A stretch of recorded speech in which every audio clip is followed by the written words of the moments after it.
High friends, আমি Shovan. Welcome to my YouTube channel. এখন আমি বিসমিল্লা মুভিটাকে নিয়ে রিভিউ করব, যে এই মুভিটা 19 আগস্ট 2022-তে রিলিজ হয়। পরে 28 নভেম্বর 2025-এ হইচই ওটিটি প্ল্যাটফর্মে নিয়ে আসা হয়। ডিউরেশনের কথা যদি বলি, 2 ঘন্টা 36 মিনিট এই মুভিটার ডিউরেশন। ডিরেকশন ডিরেকশনের দায়িত্বে রয়েছে হলো ইন্দ্রদীপ দাশগুপ্ত, এবং রাইটার হলো পদ্মনভ দাশগুপ্ত, এবং মিউজিক ডিরেক্টরও ইন্দ্রজিৎ দাশগুপ্ত। এবং আপনারা খুব ভালো মতোই জানেন যে ইন্দ্রজিৎ দাশগুপ্ত যেই সব মুভি সাধারণত ডিরেকশন করে থাকেন, সেখানে মিউজিক ডিরেক্টরের ভূমিকাও তিনি থাকেন। এবং সেই সব মুভির একটা মিউজিক্যাল একটা জার্নি কিন্তু আপনারা সবসময় উপভোগ করেন। কদিন আগে যখন আপনারা গৃহপ্রবেশ দেখেছেন, তখন কিন্তু সেখানে একটা চাক্ষুষ উদাহরণ আপনারা দেখতে পেয়েছেন।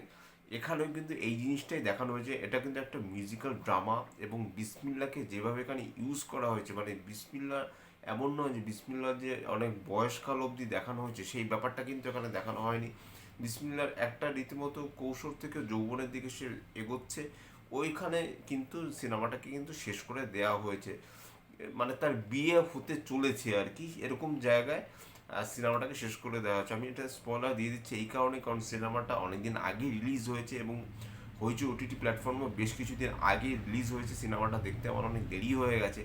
কিন্তু এরকম সিনেমা আমার মনে হয় প্রত্যেকের কিন্তু রিভিউ করা উচিত, কারণ বাংলা সিনেমা কিন্তু বিসমিল্লার মতো সিনেমা খুব কমই হয়। এবং বিসমিল্লার ভূমিকা অভিনয় করেছে ঋদ্ধি সেন। আমার মনে হয় ঋদ্ধি সেন এখন অব্দি যে কটা সিনেমা বা সিরিজ করে থাকুন না কেন, এটা তার সব থেকে বেস্ট কাজ।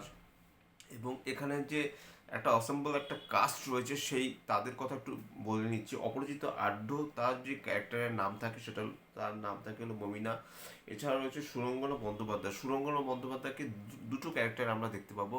একটা হলো প্রথমের দিকে তার যে ক্যারেক্টারটা, সেই ক্যারেক্টারের নাম থাকে লীলা। এবং পরের যে একটা ক্যারেক্টার, তারই ক্যারেক্টারটা অ্যাকচুয়ালি তার ডুয়েল ক্যারেক্টার থাকার একটা রিজন রয়েছে। পরের যে ক্যারেক্টারটা থাকে সে তার নাম থাকে হলো উমা।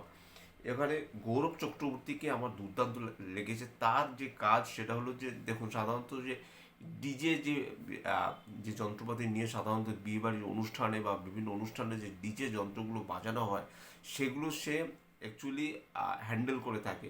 তা শিবুর ক্যারেক্টারটা সেখানে প্লে করেছে, এবং গৌরব চক্রবর্তী কিন্তু যথেষ্ট ভালো অভিনয় করেছে। আমার এখানে কিন্তু ঋদ্ধি সেনের পরেই কিন্তু আমি গৌরব চক্রবর্তীকেই রাখবো, কারণ তার অ্যাক্টিং আমার এখানে দুর্দান্ত লেগেছে। গৌরব চক্রবর্তীকে কিন্তু বাংলা ইন্ডাস্ট্রি ঠিকঠাক মতো ইউজ করে না কেন আমি জানি না, সে কিন্তু এখানে ফাটিয়ে কাজ করেছে। এছাড়া আমি বিদিতা চক্রবর্তীর কথা বলবো, তার সাথে এখানে নাম থাকলো শাকিলা, রশিদ আলী, কৌশিক গাঙ্গুলির বড় বউয়ের ভূমিকায় অভিনয় করেছে। এবং ছোট বউয়ের ভূমিকায় অভিনয় করেছে হলো আহ, স্নেহা চ্যাটার্জি, তার এখানে নাম থাকে সফিনা। পদ্মনভ দাশগুপ্তর নাম থাকে হলো হামিদ আলী। জাস্ট একটা ক্যামিওর ভূমিকায় পদ্মনভ দাশগুপ্তকে দেখা গেছে। এছাড়া কৌশিক গাঙ্গুলির কথা তো আমি বললাম। রশিদ আলী, অ্যাকচুয়ালি রশিদ আলী কিন্তু তালিমটা দেয় বিসমিল্লাকে, যে তুমি সানাইটা বাজাও। যদিও সানাইয়ের পাশে কিন্তু বিসমিল্লার আরও একটা গুণ ছিল, সে খুব ভালো বাঁশি বাজাতে পারতেন। কিন্তু তারপরেও সানাইটাই শেখানোর তিনি চেষ্টা করে গেছেন, তালিম দিয়ে গেছেন, কারণ যে এটা হলো তাদের বংশের একটা রীতি। এবং সানাইটা বাজিয়েই কিন্তু মানে একটা ইনকামের একটা রাস্তা যাতে যে তৈরি হয়, আর সেটাই কিন্তু সবসময় রশিদ আলী ক্যারেক্টারটা প্লে করেছে। এবং কৌশিক গাঙ্গুলি ফাটিয়ে অভিনয় করেছে। জাস্ট ফার্স্ট হাফে কৌশিক গাঙ্গুলি আছে, সেকেন্ড হাফে সে নেই। কেন নেই সেটা আর আমি ডিটেলে যাচ্ছি না। কিন্তু রশিদ আলী পথ ধরেই কিন্তু এগিয়েছে কিন্তু বিসমিল্লা। আমার কিন্তু এখানে সিনেমাটা এত দুর্দান্ত লেগেছে, কালার প্যালেটকে যেভাবে ইউজ করা হয়েছে, যেরকম সিনেমাটোগ্রাফি, যেরকম স্ক্রিন প্লে, যেরকম স্টোরি টেলিং, আমার কিন্তু মারাত্মক লেগেছে। এখানে শুভশ্রী গাঙ্গুলি অনেক পরে আসে, যদিও শুভশ্রী গাঙ্গুলির স্ক্রিন প্রেজেন্স খুব কম। এখানে তার নাম থাকে হলো ফাতিমা, যথেষ্ট ভালো অভিনয় করেছে। আর বৃষ্টির একটা সিন রয়েছে ফাতিমা সাথে বিসমিল্লা, সেখানে যে সিনটাকে যেভাবে ইউজ করা হয়েছে সেটা দুর্দান্ত। একটা সিনের কথা বলতেই হবে, যেখানে ফাতিমা মারা যাচ্ছে, বৃষ্টি পড়ছে, অথচ লাল কালার এসে ফাতিমার মুখে এসে পড়ছে। সেইখানের যে সিনেমাটোগ্রাফির যে কাজ করা হয়েছে অসম্ভব ভালো। এই সিনেমার প্রডিউসার হলো সমীরণ দাস, এবং ক্যালিডোস্কোপ ক্যালিডোস্কোপিয়া এরকম একটা প্রোডাকশন হাউস থেকে সবসময় সাধারণত ইন্দ্রজিৎ দাশগুপ্তর মুভি সবসময় রিলিজ করে থাকে। আপনারা সেটা নিশ্চয়ই জেনে গেছেন। আর একটা সিনের কথা বলবো, যে সেটা হলো যে বিসমিল্লার জ্বর হয়েছে, সেখানটায় সে দেখছে যে একটা নীল কালার, সেই কালারটা কিন্তু বিভিন্ন জায়গায় মানে রাস্তা দিয়ে ছড়িয়ে, অনেকটা জায়গা জুড়ে ছড়িয়ে রয়েছে। কোথাও তার বাবা রশিদ আলী বসে বাঁশি বাজাচ্ছে, কোথাও সে ফাতিমাকে দেখতে পাচ্ছে, কোথাও সে তার এক ভাই রয়েছে, যে ভাই মারা যায়, সেই ভাইয়ের নাম খুব সম্ভবত তাকে আকরাম না কি আমি নামটা ফুয়াদ এরকম নাম থাকে। অ্যাকচুয়ালি তারা 4 ভাই থাকে, তাদের মধ্যে এক ভাই মারা যায়, সেই ভাই প্রতিবন্ধী টাইপের থাকে, মানে তাকে ডাকছে, সেই ভাই তাকে ডাকছে, এবং ভাই বললে ভুল হবে, আমার বোধহয় এখানে দাদাই হবে। কারণ আমার খুব সম্ভবত যতদূর মনে হয়, সিনেমাটা দেখে মনে হলো যে রশিদ আলী যে 4 ছেলে থাকে, তার মধ্যে তৃতীয় সন্তান হলো বিসমিল্লা, আমার যতদূর মনে হয়।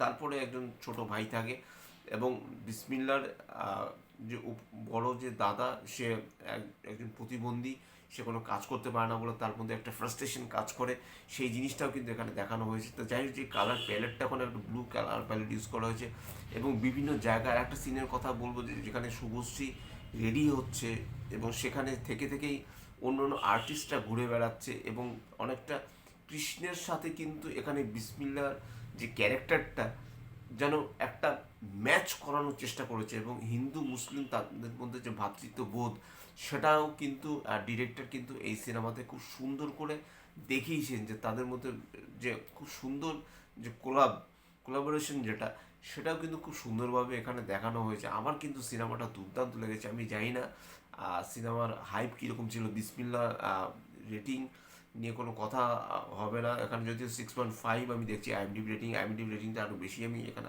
আশা করেছিলাম। এবং 2022 সালে আমি জানি না, বিসমিল্লা মুভি রিভিউ আমার করা হয়নি, সে সময় আমি হয়তো বা কোনো কারণে মিস করে গেছি। তো আমার কিন্তু সিনেমাটা দুর্দান্ত লেগেছে।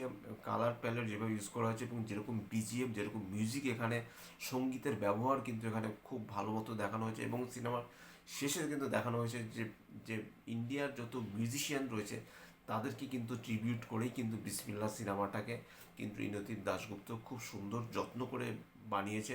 এবং আবারও বলছি, ঋদ্ধি সেন যে অনেক বড় মাপের অ্যাক্টার, সেটা কিন্তু প্রত্যেকটা মানে সিনে কিন্তু স্পষ্ট, খুব যত্ন করে বানানো হয়েছে। ঋদ্ধি সেন এখানে কিন্তু ফাটিয়ে অভিনয় করেছেন, আমার কিন্তু তার কাজ খুব ভালো লেগেছে। সে সুরঙ্গনার সাথেই হোক, বা সে শুভশ্রীর সাথে হোক, যার সাথেই হোক, কেমিস্ট্রি কিন্তু যদিও শুভশ্রীর সাথে ঋদ্ধি সেনের কেমিস্ট্রিটা আমার অতটা ওয়ার্ক করেনি, মানে ঋদ্ধি সেন থেকে শুভশ্রী যদিও হাইটে একটু বড়, এখানে যদিও হাইটটা ম্যাচ করাটার ব্যাপার নয়, অ্যাকচুয়ালি যে রিলেশনটা, একটা রিলেশনের কথা এখানে, দুটো রিলেশনের কথা এখানে বলা হচ্ছে, সেই রিলেশনটাই কিন্তু অ্যাকচুয়ালি মেইন। তো যাই হোক, এখানে রিলেশনটাকেও কিন্তু যেভাবে দেখানো হয়েছে, সেটাও বেশ ভালো। বাবা এবং ছেলের মধ্যে রিলেশন, বাবা এবং মানে তার ওয়াইফের মধ্যে রিলেশন, দাদা ভাইয়ের মধ্যে রিলেশন, প্রেমিক প্রেমিকার মধ্যে রিলেশন, অনেকগুলো রিলেশন কিন্তু এখানে কথা বলছে। তা সব মিলিয়েই কিন্তু আমার বিসমিল্লাহ এই মুভিটা কিন্তু দুর্দান্ত লেগেছে। আমি অবশ্যই সবাইকে আমি বলবো যে মাস্ট মাস্ট ওয়াচ একটা ফিল্ম হইচই ওটিটি প্ল্যাটফর্মে চলে এসছে।